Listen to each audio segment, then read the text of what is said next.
Defense Space Strategic and Intelligence Systems. Lieutenant General John J. Raymond, Commander, Joint Functional Component Command for Space. Mr. Robert Cardillo, Director, National Geospatial Intelligence Agency. And we are awaiting Ms. Betty Sapp, Director of National Reconnaissance Office. She still hasn't been able, we haven't been able to reach her since we moved the hearing back from 6 o'clock, but we have our opening statement. This is a big panel. We will work to give every member a chance to ask questions in this open hearing, at which point we will adjourn to a closed session to continue our oversight in an appropriately secure fashion. I'd like to take note that this is the first time we are having the Director of NGA testify at the Strategic Forces annual Space Posture hearing. This is important both literally and symbolically. From a literal point of view, NGA has a critical role within the national security space community, and as a combat support agency, NGA provides tremendous support to our warfighters. From a symbolic point of view, the 6 of you on this panel, along with the other armed services and members of the space community, need to be working extremely closely together. While each of you has your own missions with different roles and responsibilities, it's essential that national security space is integrated across the Department of Defense, both unclassified and classified programs. In the end, all of your jobs are to support and defend our country. Regarding the posture of national security space, we currently face many serious challenges. On January 28 of this fiscal year, the Armed Services Committee held a hearing with Mr. Frank Kendall, the Undersecretary of Defense for Acquisition, Technology, and Logistics, as a witness. Chairman Mac Thornberry opened up the hearing with a question regarding the U.S. technological superiority and asked Mr. Kendall to provide his greatest concern. Mr. Kendall responded, quote, "We are at risk and this situation is getting worse," close quote. He further went on to state, quote, "The U.S. is being challenged at an unprecedented rate. It's not just missiles, it's other things, such as electronic warfare capabilities, it's anti-satellite capabilities, and a spectrum of things to defeat our space system. It's a number of things which I think are being developed very consciously to defeat the American way of projecting power, and we need to respond to that," close quote. Mr. Kendall could not talk specifics in an open session, but when the most senior acquisition and technology leader of the Department of Defense says we are at risk of losing our technological superiority, he must have our attention. We want to understand how you will be addressing that threat. Aside from the growing foreign threat, we've also heard from our senior DOD and Air Force leaders about their concern about our assured access to space posture going forward.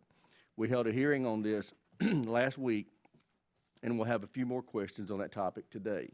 Separately, we've heard risks of not maintaining the appropriate space-based weather collection capabilities for top Department of Defense requirements.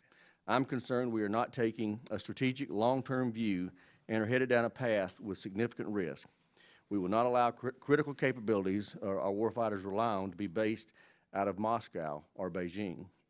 Additionally, we have systems on orbit that we've invested billions of taxpayer dollars in that we are still not fully using because of delays in ground systems and user terminals.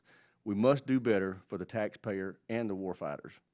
And lastly, we are all aware of the current budget pressure. This means we need to do business smarter without sacrificing capability.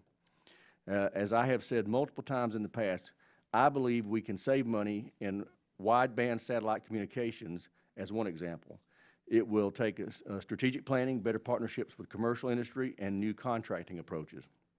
Regarding the budget request, I support technology development and evolutionary acquisition, but remain concerned with efforts to create new programs such as in missile warning and protected communications, and will conduct close oversight of such activities. I will need to be convinced that this is the right time to make billions of dollars in investments in new programs when our current programs are working better than expected. I know the great men and women of the Department of Defense, including military, civilian, and industry partners, will not shy away from these challenges. It will take work, and I believe that we need to strengthen national security space through capabilities, development, organization, management policy, and funding. Thank you again for your leadership, for being with us today regarding these important topics. I look forward to your testimony. I now recognize my friend and colleague from Tennessee, the Ranking Member, Mr. Cooper, for any opening statement. Thank you, Mr. Chairman. It's a pleasure to work with you, and I too welcome the distinguished witnesses. We have a crowd of witnesses to hear from today, so I will forego an opening statement. Look forward to the testimony of the witnesses. Now you know why I like him so much. Roll Tide. General General Hyten, you're recognized for your opening statement. Thank you, Congressman, and roll tide.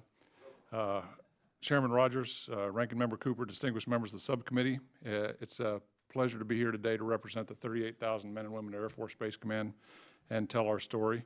It's also a privilege to be here with my distinguished colleagues and friends to discuss some very important issues with you. Everyone here has been fortunate enough to witness our nation's evolution of space power. Our combatant and theater commanders have fully realized how fundamental space-based effects have become, but our potential adversaries have been watching and working to challenge these very capabilities. So to prepare for tomorrow's fight, we have to be ready to respond to any threat. That response starts with command and control. And so we have to assure that our Space Operations Center is prepared to meet the challenges of daily operations and demands of war, and that starts with the JSPOC mission system at Vandenberg Air Force Base. This is the key to everything. Winning tomorrow's war also includes countering adversarial actions, and we're working to increase our overall resiliency by investigating disaggregation, hosted payloads, onboard satellite protection, and defensive operations, as well as leveraging commercial capabilities. But we can build resilient architectures all day, and without assured access to space, it means nothing.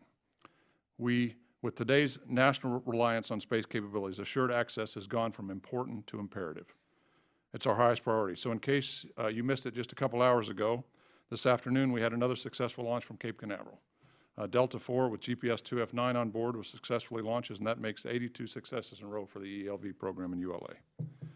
But we also support competition and a healthy space launch industrial base and must move as fast as we can towards rocket engines that are built in the United States. So the Air Force and SpaceX are aggressively working together to close all the remaining criteria that we have to meet a June 2015 certification, and we're collaborating with private partners to invest in industry solutions for U.S.-made rocket propulsion systems. Finally, returning to funding levels as directed by the Budget Control Act of 2011, Air Force Space Command is going to have a difficult time meeting operational requirements. Compromises will be made, risk would increase in any scenario, but we know that we have to continue to provide the nation with necessary capabilities and not lose ground in the space arena. So, Mr. Chairman, I thank you for your support. I look forward to working with Congress to provide resilient, capable, and affordable space capabilities for the joint force and the nation. Thank you very much, sir. Thank you, General. Mr. Lavero, you're recognized for 3 minutes. Thank you, Mr. Chairman. Chairman Rogers, Ranking Member Cooper, members of the subcommittee, I'm pleased to appear before you today to discuss the DoD's National Security Space Program, and in concert with my fellow panelists, report to you on the shared progress we have all made to respond to the growing threats in that domain. Those threats continue to mature, and our adversaries are not sitting still. Let me assure you, neither are we. In order to address these threats, the Department has increased its budget for space security by $5 billion. This substantial increase is intended to make certain that U.S. space forces are as dependable as the terrestrial forces which depend upon them. These investments, as well as other non-material changes, will make clear to all that attacks in space are not only strategically ill-advised, but militarily ineffective. Notwithstanding our increased focus on the national security dimensions of space, we remain absolutely committed to assuring the peaceful use of space for all. Space is a global good and has been a driver for economic growth, environmental monitoring, verification of treaties, and an enabler for everyday citizens at home and abroad. Several of the initiatives I will discuss today are intended to extend that commitment, deter conflict in space, and enhance the economic benefit we all derive. But let me be clear, we can no longer view space as a sanctuary. Potential adversaries understand our reliance on space and want to take it away from us. We won't let them. The U.S. leads the world in space on the commercial side, the civil side, and the national security side. We will not cede that leadership. Together with allies and commercial partners, we will continue to defend the right of all nations to access space for peaceful purposes.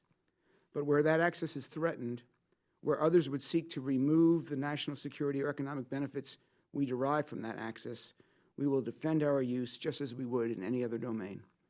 My written remarks include additional detail, but in the interest of time, I'd like to go ahead and thank you for the opportunity to discuss these policies and programs with you today. I look forward to working closely with Congress on these issues and I stand ready to answer your questions. Thank you. Thank you, Mr. Libero. And now we will go to Mr. Weatherington for 3 minutes. Thank you, Chairman Rogers, Ranking Member Cooper, and distinguished members of this subcommittee. It's my pleasure to be part of this esteemed panel, which together represents the full spectrum of the United States national security space enterprise. With your permission, I'd like to submit my written statement for the record and just offer a very short oral statement so we can get to your questions more quickly and have a meaningful discussion. Without objection, so ordered. I am pleased to report to you that the program executive officers for space have been able to leverage that which has been provided by the Better Buying Power initiatives undertaken by my MOS, Undersecretary for Acquisition, Technology, and Logistics, to generate significantly improved prices and real savings as the government negotiates production contracts for several space systems. We look forward to seeing how these latest iterations of Better Buying Power 3.0 will continue this trend and save the taxpayers real dollars.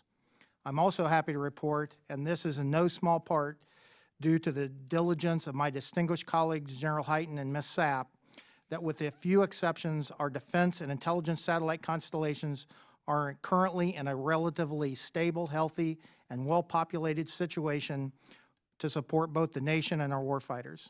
That said, we also need to recognize that many of these constellations will be entering a window of recapitalization in the coming years. How we approach these recaps will be a primary concern of the Department and will hinge on many ongoing analysis and study efforts, chief among those being the Secretary's Strategic Portfolio Review and several key analysis alternative studies. And of course, those plans and programs will be drastically and harmfully impacted should the Department be hampered by another sequestration. Moreover, I believe you will certainly take away a common theme from this panel today, a theme that in no uncertain term portrays the rapidly emerging additional vulnerability, and of course I'm speaking to the point that space is no longer a sanctuary.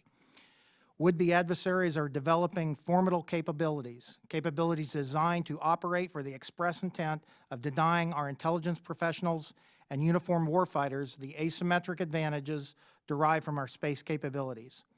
You will hear from all my colleagues on this point, each from their own unique vantage point. From where I sit, it's my job to ensure the Department acquisitions for new capabilities stay abreast of this rapidly evolving challenge and that our warfighters have the capability they need, but not at the price that's untenable to Congress and the American people. The President's FY 2016 budget offers just these solutions with a mix of sustainment of current capabilities, refreshing and upgrading other capabilities, and offering new starts for some very unique capabilities. Let me wrap up as I promised to be short. Thank you for working with us to provide space capabilities that address a warfighter's needs, prepares for future challenges, and looks at the broad range of our national security interests and protects the U.S. taxpayers.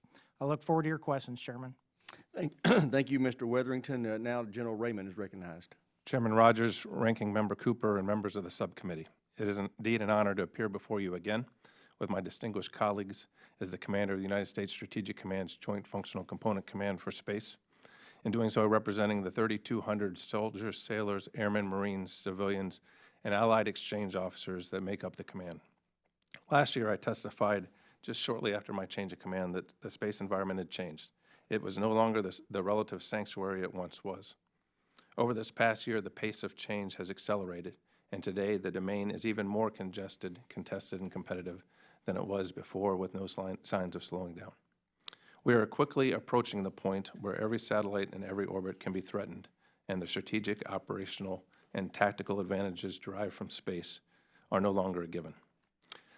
Now more than ever, a responsive and flexible global space force is critical to our ability to continue to exploit the advantages of space. We are transforming our Joint Space Operations Center from an organization focused largely on cataloging objects in space to a command and control capability with the space domain awareness needed to meet those current and future challenges. With the help of the United States Strategic Command and the services, this transformation is being fueled through innovation, experimentation, and partnerships.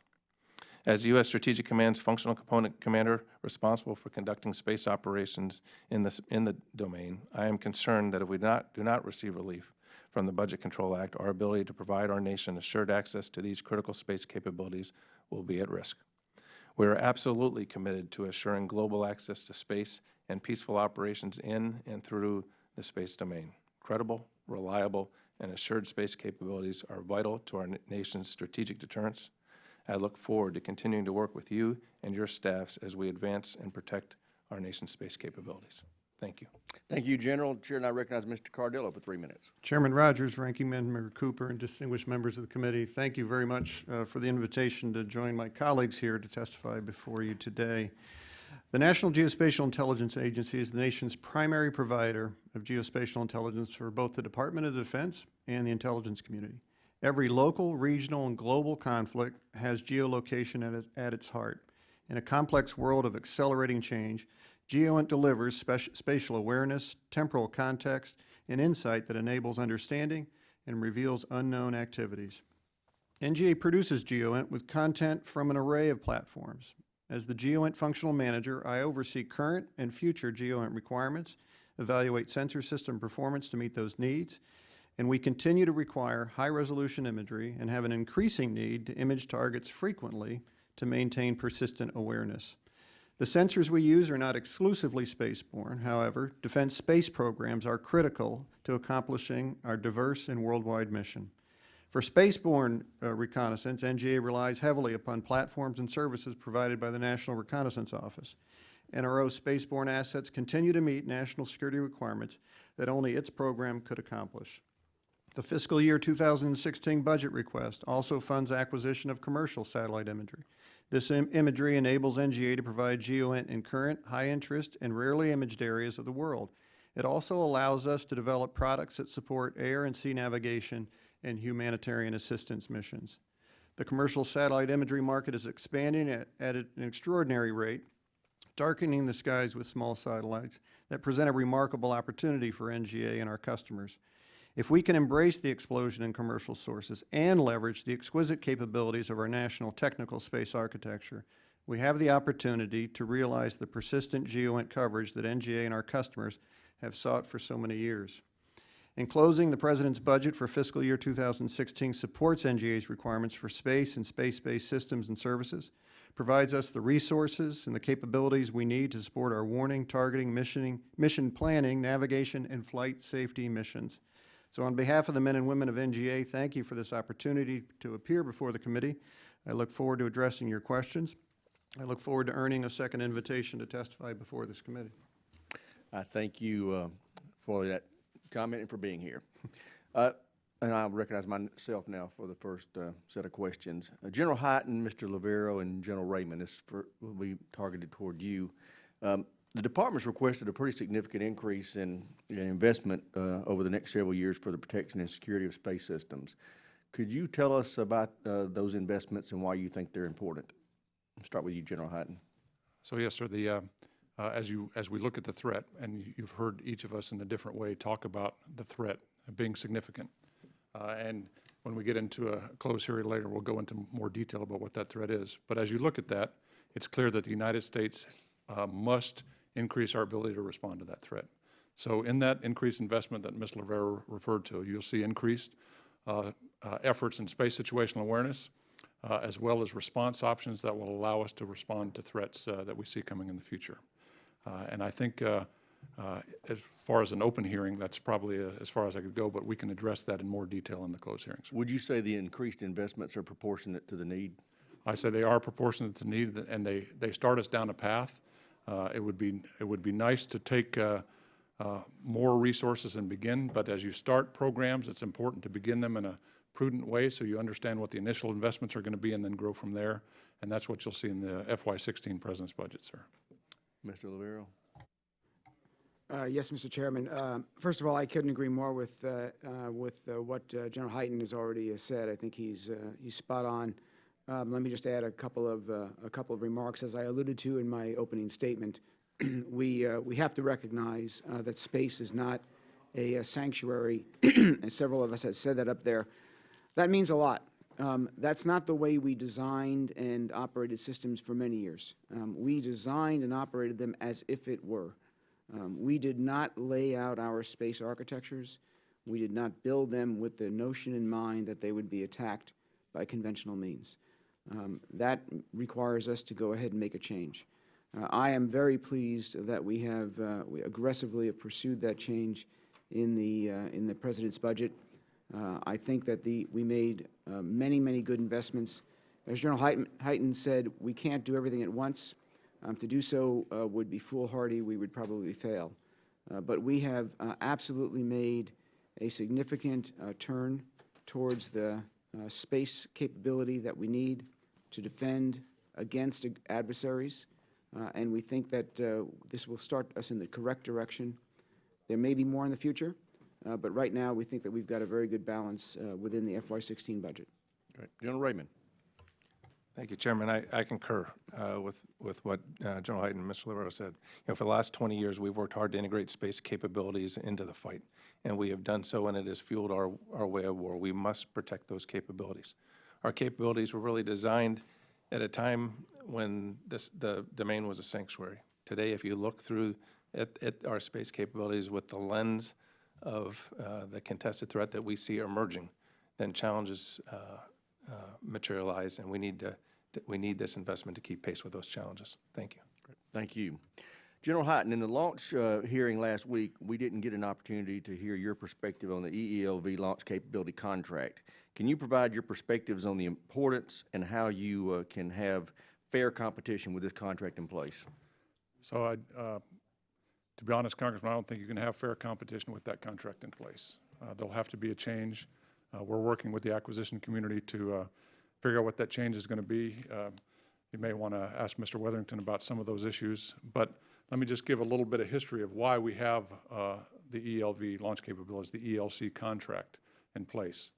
It was really put in place to preserve a very fragile industrial base because in the mid part of the last decade, the mid-2000s, we were facing an era where the satellites that we were building for national security were not being delivered, and the commercial marketplace that we thought was going to boom did not materialize either. And therefore, the industry was in a very fragile perspective because there was not launches there available to support that industry. So we created the ELC contract as a way to make sure that even if we didn't launch, and there were years that we launched very small numbers of satellites, there would still be a healthy industrial base at the end of that period. It was also put in place that, God forbid, we ever had a launch failure, that there would be a means to preserve that industry as we work through the issue of that launch failure as well. So it's really an industrial-based concern. As you build into a competitive environment, those reasons become much different. And so the competition and the existence of multiple capabilities really provide the resilience that you need to get through those kind of issues. And we believe that the launch manifest will be increased. It will still be a significant challenge for our acquisition community to figure out how to transition from the current structure into the future, and they're working that issue now, sir. Great. Mr. Weatherington, General wanted to put you on the spot, so I'll do what the General ordered me to do. Mr. Chairman, General Hyten's absolutely correct. There were and are very valid reasons for the ECL construct as it exists today, but clearly there's an understanding that with increased competition, with the potential inclusion of new entrants into the launch capability family, that capability, that function has to be changed. And so we're working very diligently with the Air Force to adjust, and we have that flexibility in Phase 1A, the competitive activity that's currently undergoing. Phase 2, fundamentally, that function will be likely wrapped into the rates that we pay on a per launch basis, and so the department's committed to modifying and continuing to evolve its space launch capability to take advantage of the competitive launch environment that we see coming in the future. Great. Thank you. Chair, now recognize the ranking member for any questions he may have. Thank you, Mr. Chairman. General Hyten, I noticed in your testimony that you've made some organizational changes. In fact, you lead your testimony with it, and I'm just curious, by combining the A2, A3, and A6, is that something unique to your organization? Is this something that's going to spread throughout the military? Right now, it's unique to our organization, Congressman, but I think it is going to spread. And let me explain the fundamental reasons why. If you look at the capabilities that we've integrated, the 2, the 3, the 6, which is intelligence, operations, and cyber. You put those 3 things together and you think about what we do as a command, those are 3 operational missions that we do. If you go to an intelligence organization, whether it's the 18th Intelligence Squadron that's related to Space Command or another squadron and another command, and you look at the business that they do, and you look at how we do space operations, and then you go to San Antonio and you look how we do cyber operations, it's very much the same. So I believe that in the future, the power of the military is the ability to integrate all information. And in our command, there's 3 elements of that: space, intel, and cyber. And so it's a logical step to take those 3 pieces and integrate them together, because the integration of information is going to be the power of the military in the future. So is it too much to say that by breaking down these silos, that you've created a new best practice in the military? We have not created a new best practice yet, because we're still going through it. It's a significant challenge, because it's a change of culture as well. But our command is committed to changing that culture. We're committed to looking at each of those 3 areas as equal partners in the operations, and that's why we'll have 1 flag officer on top of that pyramid that is responsible for integrating all those operations. We've had success so far, but we still have a long way to go. Thank you for the question. Mr. Cardillo, in his testimony, makes the point very forcefully that one of his main problems is information overload. This vast array of data that comes in, how do you make sense of it? And I hope that we have good answers to those questions, because understanding an infinite number of visual images, which you say are increasing exponentially, that's a big problem to get your arms around. How are we faring in that regard? Congressman, I couldn't agree with you more about the challenge. I have to tell you, I'm equally excited about the opportunity. What I mean is that if we're successful in managing the data in a way that we haven't before, I think it's going to elicit signatures, patterns, indicators we haven't seen before. But I won't argue with you that this challenge isn't large, and we're taking it head on. General Raymond's testimony was particularly interesting, because I'm not sure that the average constituent understands how crowded space is, with some 500,000 pieces of space junk up there. That's quite a lot to keep up with. And I forget whether it was your testimony or another person who said basically we're going to have the first 24/7 traffic cop to warn people of collisions, because there's some 23 announcements a day of potential collisions between, satellites and space junk.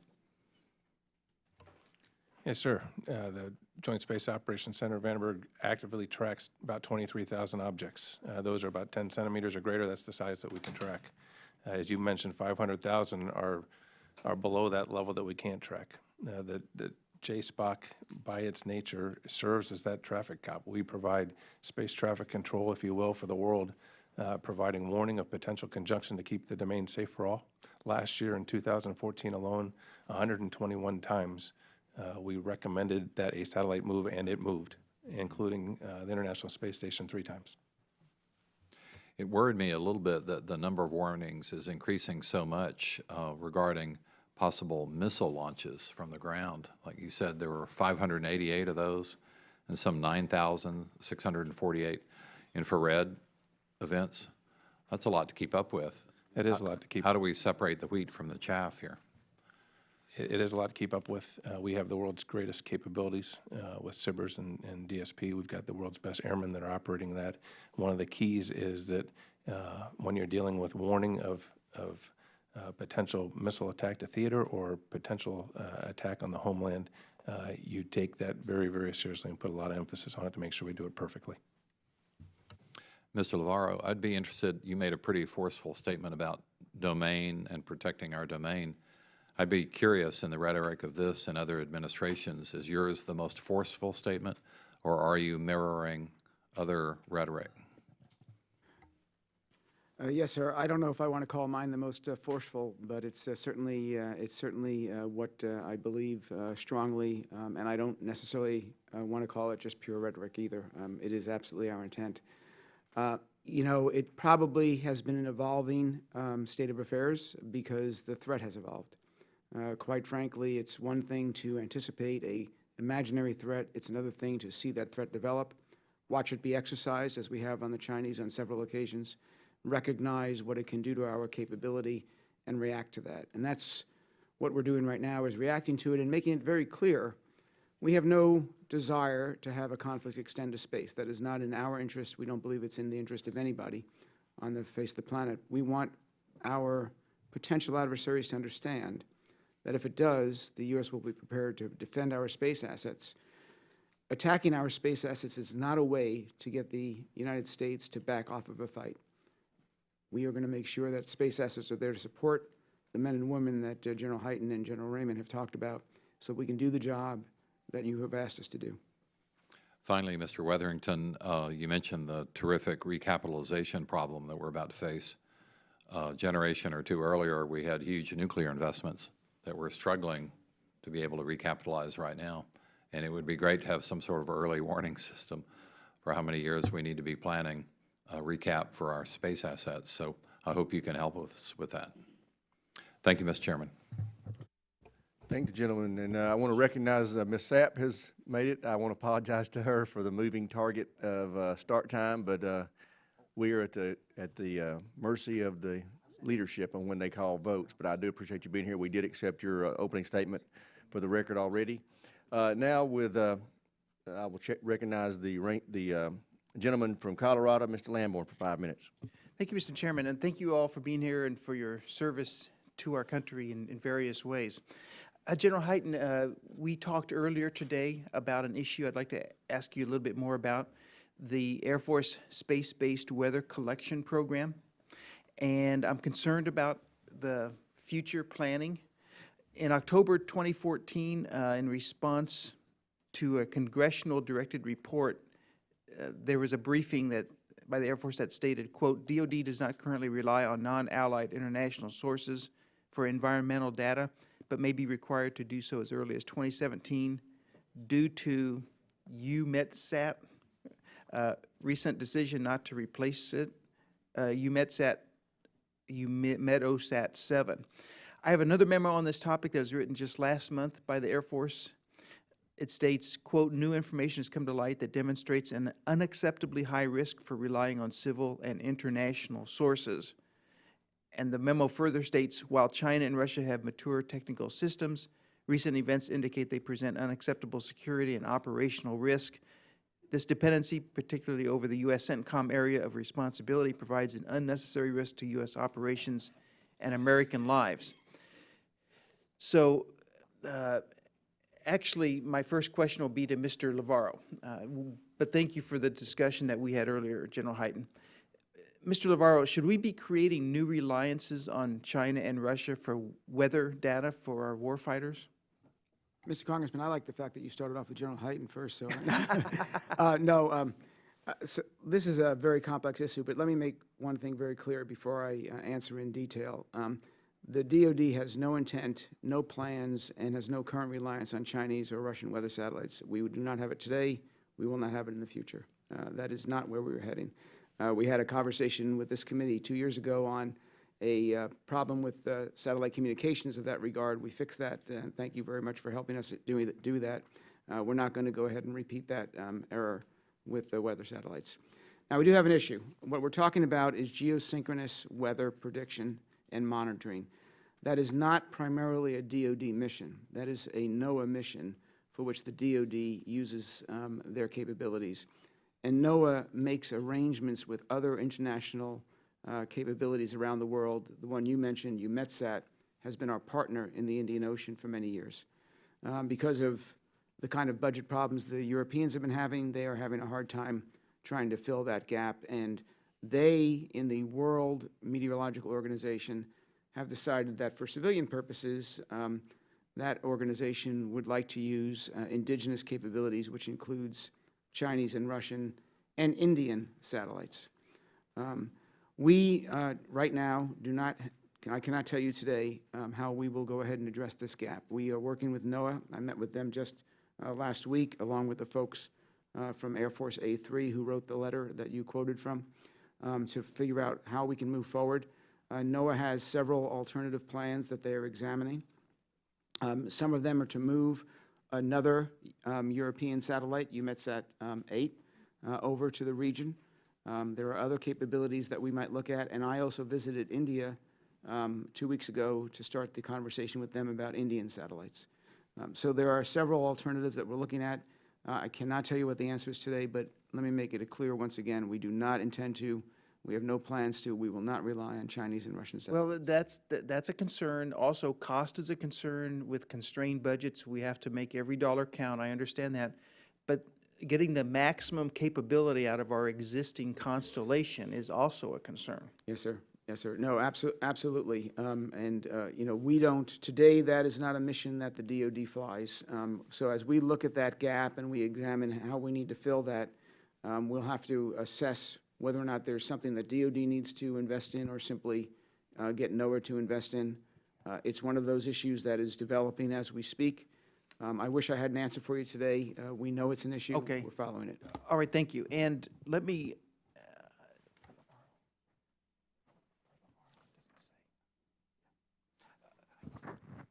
General Hyten, let me try to work in one, well, I'm going to have to wait for a second round, I'm afraid. I yield back.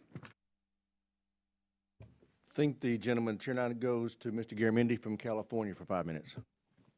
Thank you, Mr. Chairman and gentlemen and ma'am. Thank you very much for being here. I guess this goes to Mr. Lavero and probably Mr. Weatherton and Cordell. What are the opportunities to leverage the growing commercial capabilities, services, Skybox, Planet, for example, Skybox and Planet Labs? And how long will it take for the U.S. government to replicate those assets or to use them?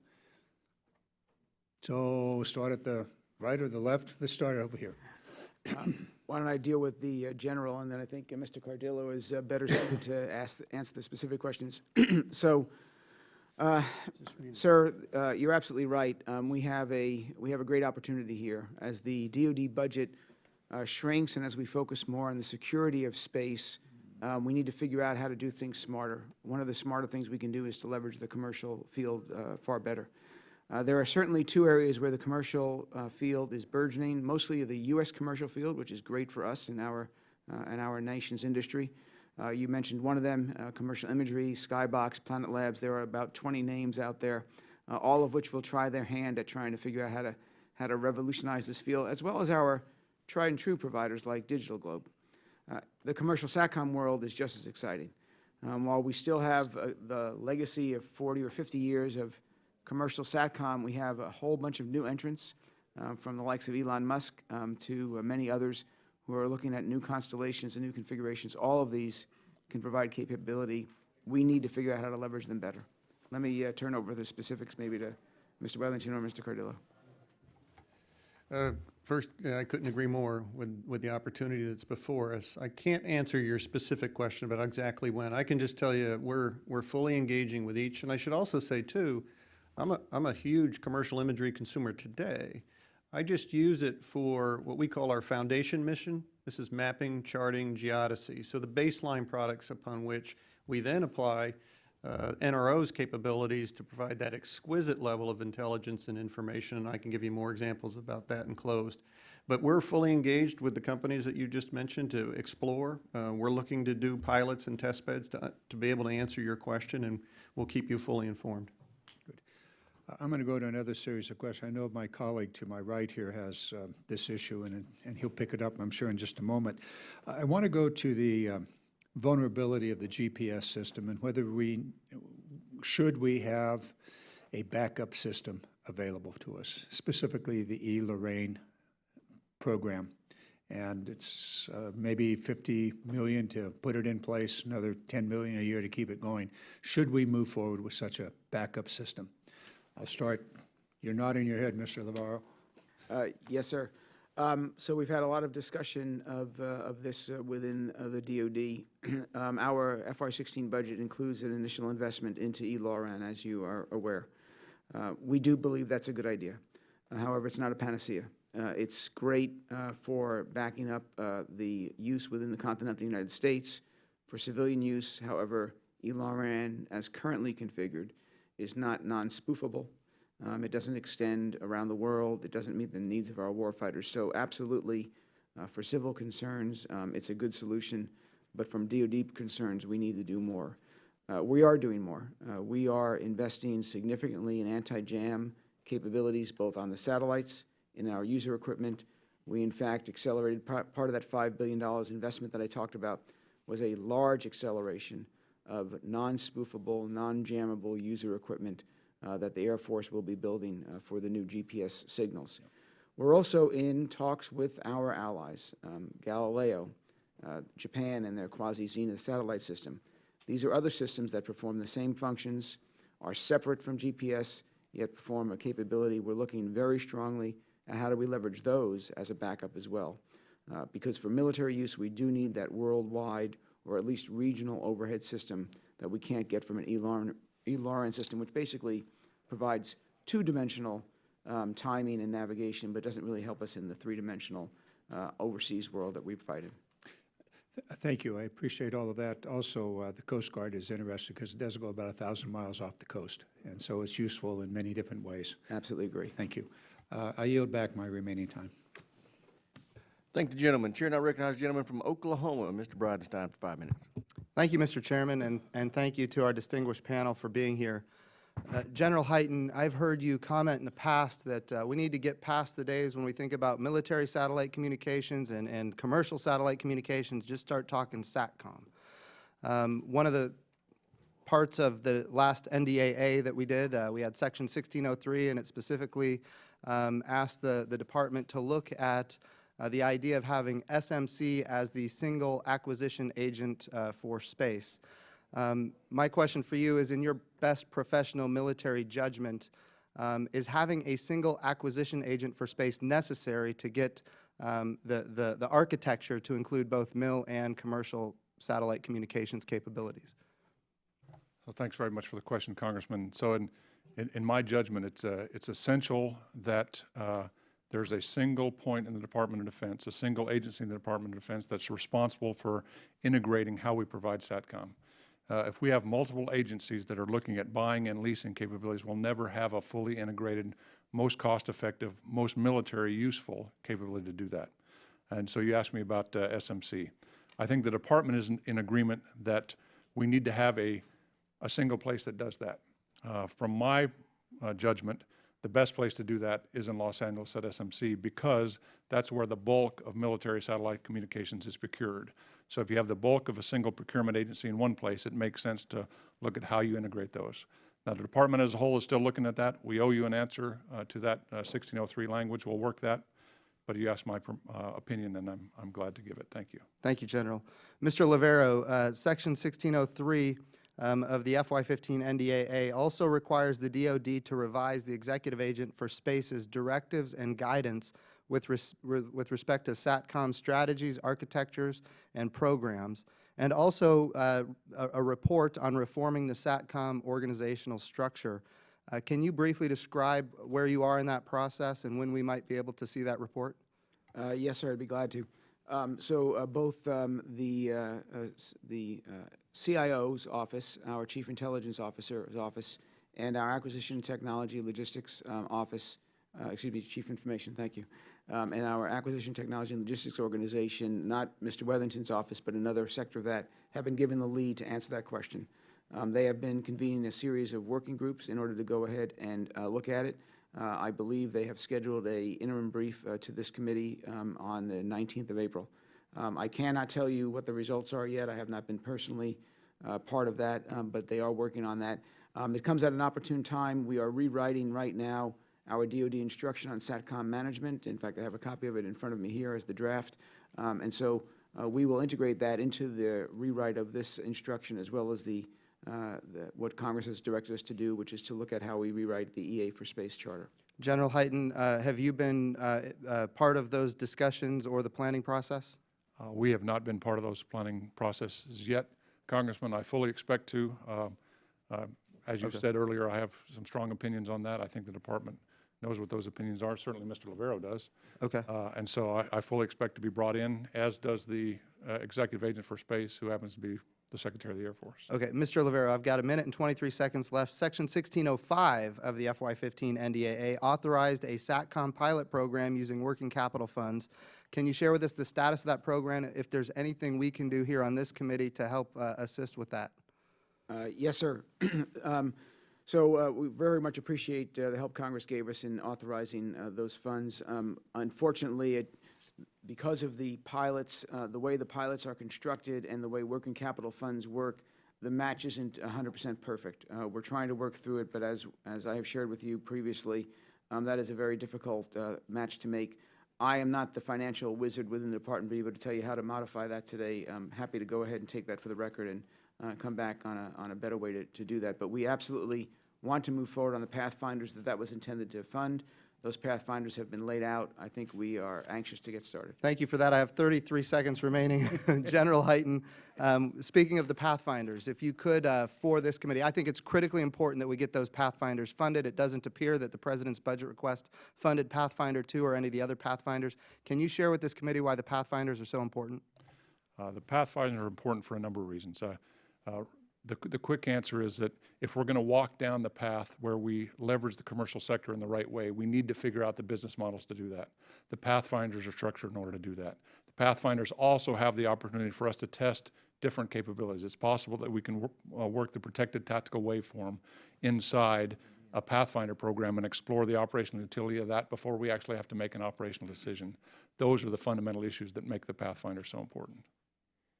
Roger that. I yield back. I think the gentleman, the chair now recognizes the gentleman from Arizona, Mr. Franks, for 5 minutes. Well, thank you, Mr. Chairman, and thank all of you for being here, for your commitment to freedom. Lieutenant General Raymond, let me, if I could, direct the question to you, sir. As you may be aware, the Director of the Defense Intelligence Agency, Lieutenant General Stewart, at an House Armed Services Committee hearing on worldwide threats earlier this year, said that China and Russia are developing capabilities to deny the U.S. use of space in the event of a conflict, and that's a quote. I mean, I find that pretty sobering and having implications of a pretty profound nature, and it seems to me that the United States is facing the most challenging environment we've ever seen in space, and I would like to ask you directly, would you agree that this is the most challenging space environment we've seen? Yes, I would agree. I think the threats are real. I think they're technologically advanced, and they're concerning. Well, if I could then turn to Mr. Lavarro and Mr. Wetherington, as you also very likely know, previous congressionally mandated commissions have reported on the value of setting up a major force program in the budget structure itself for space. And I'm aware that a virtual MFP was set up, but I'm not sure that it truly provides the benefits the commissions were originally seeking. What's your position on the benefits and challenges of an establishing a true MFP with centralized authority for space? And beyond an MFP, do you think that it's important that we evaluate all aspects of a national security space, and not just the capabilities and development, but also organization, management, policy, doctrine, training, to strengthen national security space within the Department of Defense? And if so, what are we doing about that? Yes, sir. As Secretary Carter testified during his confirmation hearing, we do intend to go ahead and look at the organization of space within the DoD. An MFP, a major force program, may or may not be an important step, but I think that's putting the cart before the horse, quite frankly. I think we need to figure out what, if any, organizational changes do we need to make, and then find out if MFP is necessary to have that organization function. In much the same way we stood up SOCOM and then decided we needed MFP 11, not vice versa. So I would say we need to do our study first. Secretary Carter has committed to doing that. We intend to do that. And then we can come back to you and tell you whether an MFP is necessary in order to go ahead and enhance the capability of that structure. Mr. Wetherington, could I ask you to address the same question? Congressman, I really can't add anything more than Mr. Lavarro just commented on. I mean, it's really, you know, the acquisition organization supports the warfighter, and we align with the policy decisions. So once we've made this decision on the organizational structure, then we can align the resources to whatever that organizational structure is, assuming there are any changes. And so therefore, it's your perspective and testimony that that the original congressionally mandated commissions do you think that the MFP that was set up on sort of a, do you think that that's actually what they were looking for? I mean, in other words, just a virtual MFP, is that what they were looking for? Sir, you're asking me to interpret the intent. I can tell you from the department's perspective that we can provide the oversight responsibilities of your committee with where every dollar in the space enterprise is going. Now, whether that was the original intent, I mean, that, as Mr. Lavera said, Secretary Carter took this on. We're working this very hard, and we will have a response back this summer. All right, so, and Mr. LeVar, not to belabor the subject, but you think that this, again, congressionally mandated commissions, you think that you've satisfied that requirement?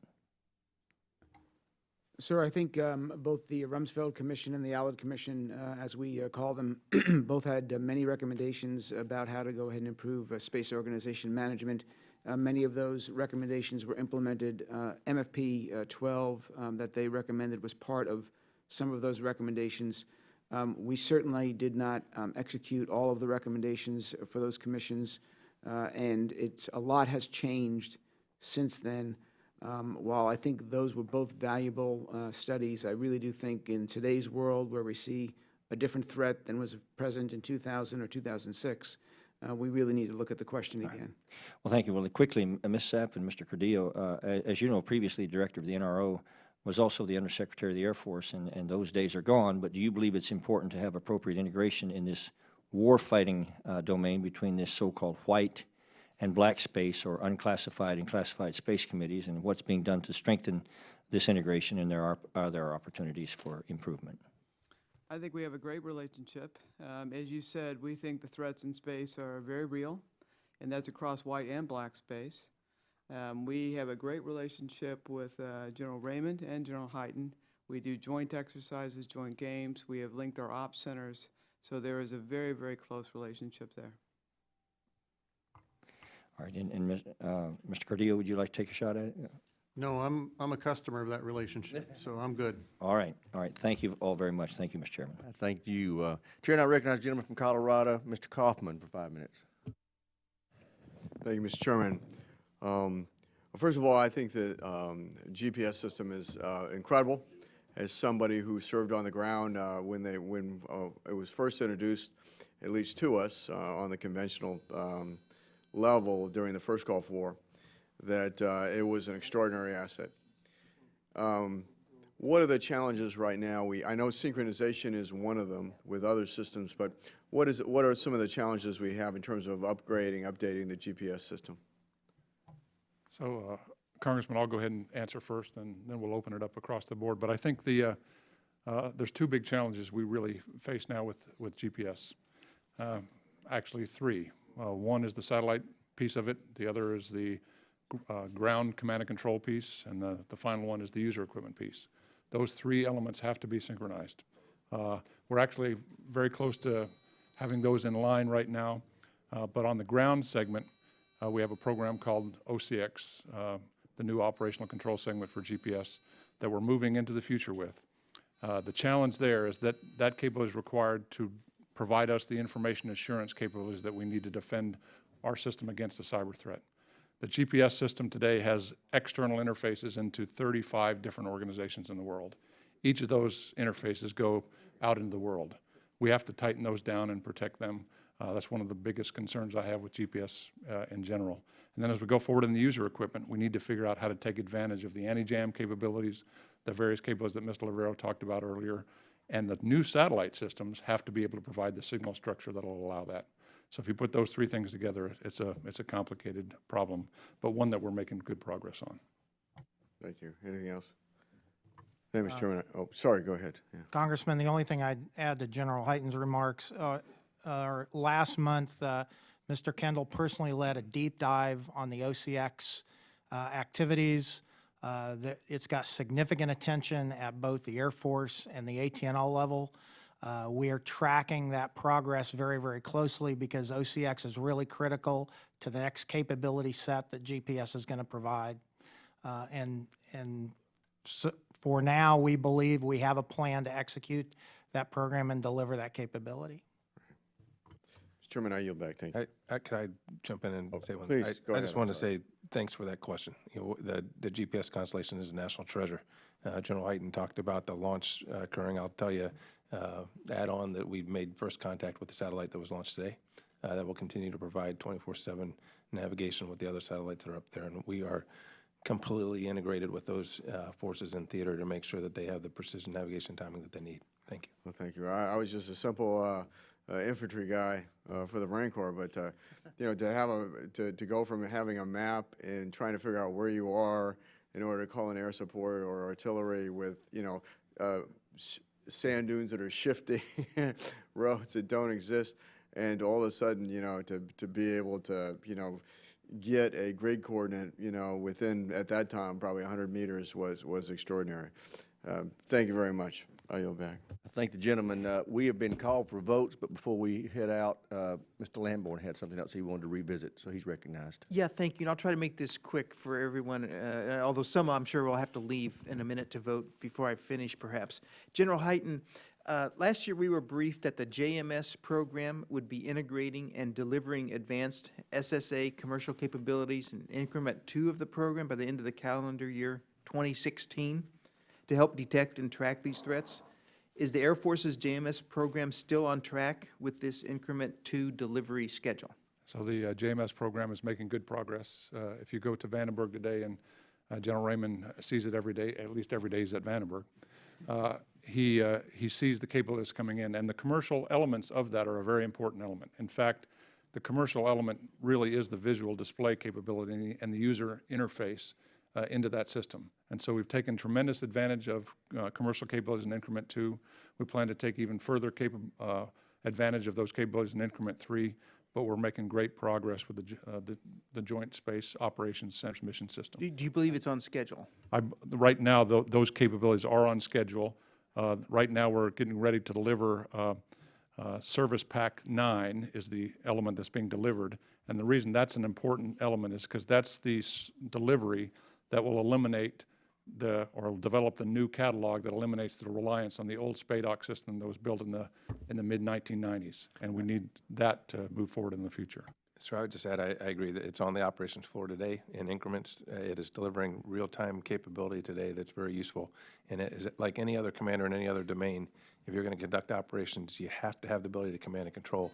And this is the key to that for me. Okay, thank you very much. And lastly, Mr. Navarro, I wrote section 913 of the fiscal year 13 NDAA, and on the European Code of Conduct, will the Department of Defense issue any manner of guidance or instruction to the military, to our military, if the President were to sign this or a similar code of conduct? Yes, sir. Thank you for the question. So we have been, my office is the lead for the Department of Defense on the Code of Conduct, working very closely with the Joint Staff. And we have worked very closely with the Department of State as well. We would indeed issue implementing guidance if we decide to go ahead and subscribe to the Code of Conduct. We are working very vigorously to make sure that what gets signed is something that we absolutely can live with. We will not sign a code we cannot live with, and we will issue implementing guidance so it's very clear what the responsibilities of the United States DoD is with regard to that agreement. Well, I'm really concerned because on the surface, a code of conduct would be non-binding. Isn't that correct? It is absolutely correct, not legally binding. We have many such agreements between nations. What the Code of Conduct does is it sets out rules of behavior that good citizens in the domain follow. It really helps us to distinguish who are good citizens and who are not. You know, sometimes it seems like that doesn't mean much, but I can tell you, for example, as you are well aware, in 2007, the Chinese, of course, demonstrated their ASAT capability and blew apart a satellite, which now General Raymond needs to do. But in the latest one, they didn't, mostly because of the condemnation of the world, not because there was anything that prevented them from doing it legally. Well, my concern is something on the surface would be non-binding, but through you issuing a guidance for the employment of force instruction, a GEF instruction, it becomes binding upon the military. And so as a congressman, I'm concerned about the interaction between the executive branch and Congress, and this is something that would not be submitted to the Senate for treaty ratification and could be viewed as kind of an end run around Congress. Mr. Congressman, if I could take that for closed session, I can, I think, provide you a more nuanced answer on how this will work. Okay. Thank you very much, Mr. Chairman. Thank you so much. I thank the gentleman. We have been called for votes, and we're going to recess until approximately 6:50, when we'll reconvene in the closed session next door in 2216.